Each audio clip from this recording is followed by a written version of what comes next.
February the 17th is what everyone knows right now when it comes to the launch of Season 2. And since that time, it has been a really dry spell. There hasn't been anything going on for a while. The devs went on holiday and then they decided to delay the Season 2 update by an entire month. But lucky enough, on next Tuesday, we're going to be getting a new update for the game. And I'm going to be going over them patch notes in this video. But I need everyone to tell me in the comment section below, how has the journey turned out for you so far when it comes to this game? Personally, for me, I've been really enjoying it, and I know many things what is wrong with this game can be fixed over time, and I'm here for the ride. The difficult thing right now, I feel like more than anything, is content. I'm just getting really bored. I'm getting dry when it comes to content because we need way more. And hopefully next season we get 3 new maps. That's what we really need. And it sounds like as well we're probably going to be getting larger maps too. Season 2 is probably one of the biggest when it comes to this game because we need to see if it can actually bring back players. Right now Battlefield is dropping tremendously by its numbers. It's still really good compared to other Battlefields what it has been over the years. But overall this isn't a good look for Battlefield and they need to do a comeback on this. But the only way they can really do that is fix their main problems and improve the game overall with its quality of life and start pumping out them content.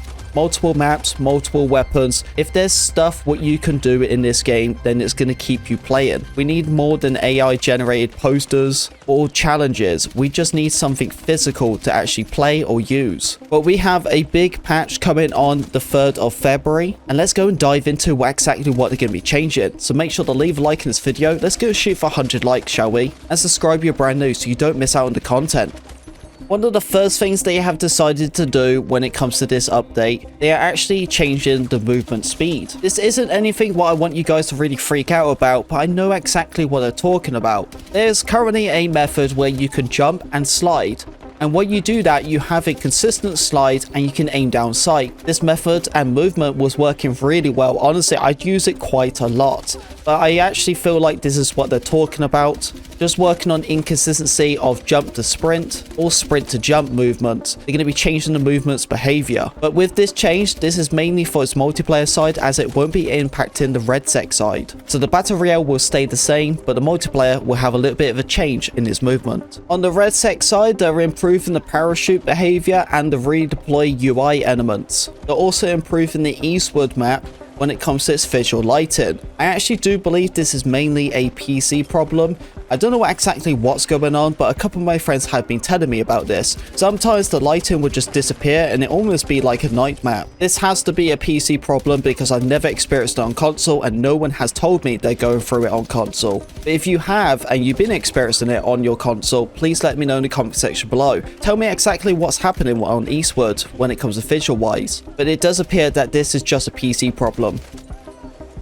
There's a bunch of improvements when it comes to fixing the UI, audio and stability issues, including crash related, improving challenges, minimap accuracy, whatever that means. This was a huge topic what everyone was talking about because when the winter events update came out, people noticed a pouch and it wasn't like any type of pouch because it was an AI pouch. It was pretty obvious because you can see the soldier holding the weapon with his 3 fingers. So it was pretty obvious that that was AI generated. And so many people are not happy about this at all, and I totally understand why. I honestly don't want AI stuff in the game. The thing is as well is that with this AI pouch when they released, they would charge you money with it.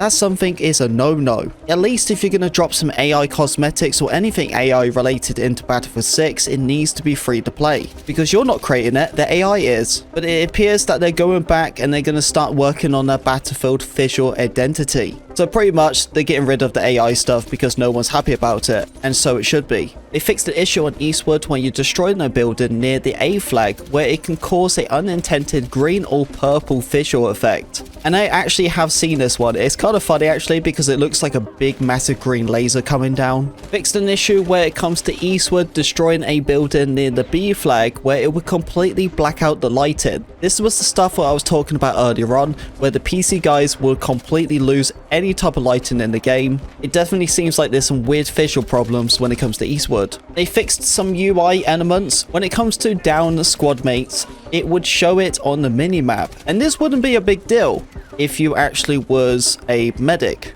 But the problem is that yes, you could pick up your squad mates just normally, but there'll be other times where it'll be picking up other players on the minimap, and they were the ones who you couldn't do revives for.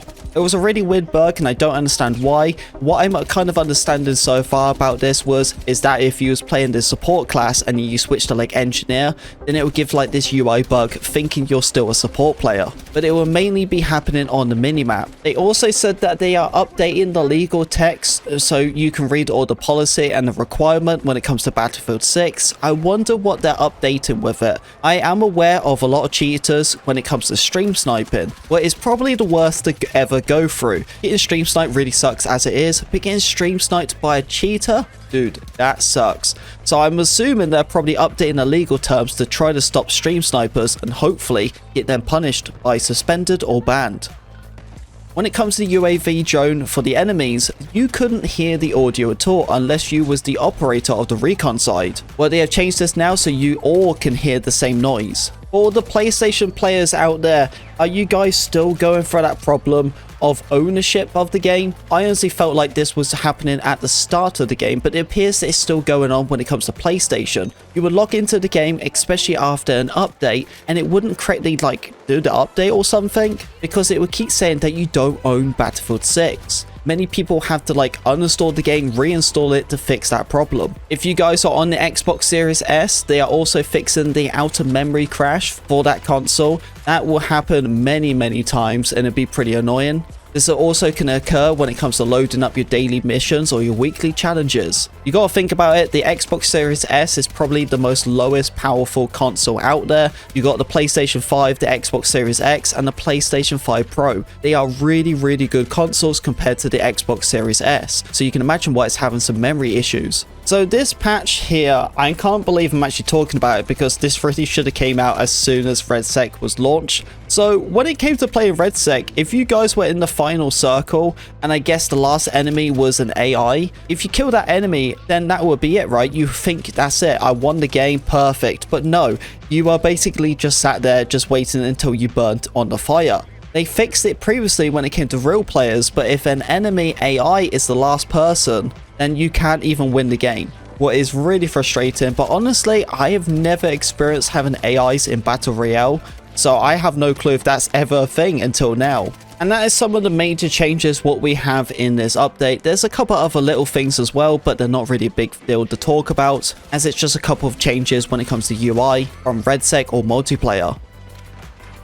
I know that is not really exactly what we all want to hear when it comes to these Battlefield 6 updates. I honestly want to see way more, but these are more of its small patches and changes getting ready for Season 2. With that season, we should be experiencing a very large update, but I am really curious about this movement change. So remember, on the 3rd of February, we're going to have a new update for this game. Some movement change is going to be happening, but it's mainly by just spamming the sliding or jumping. I'm very curious to see how this is actually going to work, and I will be streaming it on the day it comes out. But yeah, troopers, you let me know how your journey is with Battlefield 6 so far. Thank you very much for listening to me talk. If you did enjoy the video, don't forget to leave a like and subscribe if you're brand new. And like always, I'll see you on the battlefield.